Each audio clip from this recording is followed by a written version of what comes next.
YouTube ಚಾನಲ್ಗೆ ಸ್ವಾಗತ. ಎಲ್ಲರಿಗೂ ನಮಸ್ಕಾರಗಳು. 150 PDOಗಳ ನೇಮಕಾತಿ ಶೀಘ್ರದಲ್ಲಿ ಪೂರ್ಣಗೊಳಿಸಿ ಅಂತ ನಿಮ್ಮೆಲ್ಲರ ಪ್ರೀತಿಯ KPSC ಕಾರ್ಯದರ್ಶಿಯಾದಂಥ ಈಶ್ವರ್ ಖಂಡ್ರೆ ಅವರು ಹೇಳಿದ್ದಾರೆ.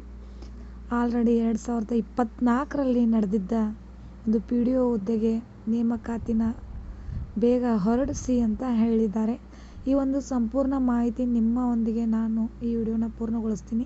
ಈ ವಿಡಿಯೋ ಇಷ್ಟವಾದಲ್ಲಿ ಪ್ಲೀಸ್ ಲೈಕ್, ಶೇರ್, ಕಮೆಂಟ್ ಮಾಡಿ, ಆದಷ್ಟು ಸಬ್ಸ್ಕ್ರೈಬ್ ಮಾಡಿ, ಆದಷ್ಟು ಬೇರೆದವ್ರಿಗೂ ಕೂಡ ಶೇರ್ ಮಾಡಿ ಅಂತ ಹೇಳ್ತಾ 2024ರಲ್ಲಿ ನಡೆದಿದ್ದ 150 ಪಂಚಾಯತ್ ಅಭಿವೃದ್ಧಿ ಅಧಿಕಾರಿ PDO ಸ್ಪರ್ಧಾತ್ಮಕ ಪರೀಕ್ಷೆಯ ಅಂತಿಮ ಆಯ್ಕೆ ಪಟ್ಟಿಯನ್ನು ಕೂಡಲೇ ಪ್ರಕಟಿಸಬೇಕು ಎಂದು ಕರ್ನಾಟಕ ಲೋಕಸೇವಾ ಆಯೋಗಕ್ಕೆ ಸೂಚಿಸಿದ್ದೇನೆ.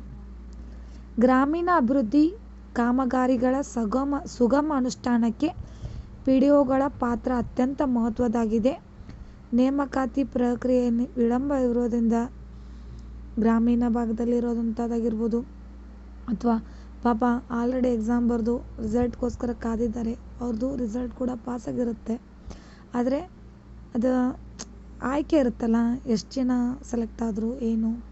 KPSC ಒಂದು ಕಾರ್ಯದರ್ಶಿಯಾದಂಥ ಈಶ್ವರ್ ಖಂಡ್ರೆ ಅವರು ಈ ಒಂದು ಆದೇಶನ ಆದಷ್ಟು ಬೇಗ ಹೊರಡಿಸಿ ಅಂತ ಹೇಳಿದ್ದಾರೆ, ಮನವಿ ಮಾಡಿಕೊಂಡಿದ್ದಾರೆ. ಈ ಒಂದು ಸಂಪೂರ್ಣ ಮಾಹಿತಿ ವಿಡಿಯೋ ಇಷ್ಟವಾದಲ್ಲಿ ಪ್ಲೀಸ್ ಲೈಕ್, ಶೇರ್, ಕಮೆಂಟ್ ಮಾಡಿ, ಆದಷ್ಟು ನಮ್ಮನ್ನು ಚಾನಲ್ನ ಬೆಳೆಸಿ ಸಬ್ಸ್ಕ್ರೈಬ್ ಮಾಡಿ. ಹೊಸ ಮಾಹಿತಿಯೊಂದಿಗೆ ನಾವು ನಿಮಗೆ ಹೇಳ್ತಾ ಹೋಗ್ತೀವಿ ಪ್ರತಿಯೊಂದು ವಿಷಯದ ಬಗ್ಗೆ. ಪ್ಲೀಸ್ ನಮ್ಮನ್ನು ಸಬ್ಸ್ಕ್ರೈಬ್ ಮಾಡ್ಕೊಳ್ಳಿ ಹಾಗೂ ಶೇರ್ ಮಾಡಿ ಅಂತ ಹೇಳ್ತಾ ಥ್ಯಾಂಕ್ ಯು, ಧನ್ಯವಾದಗಳು.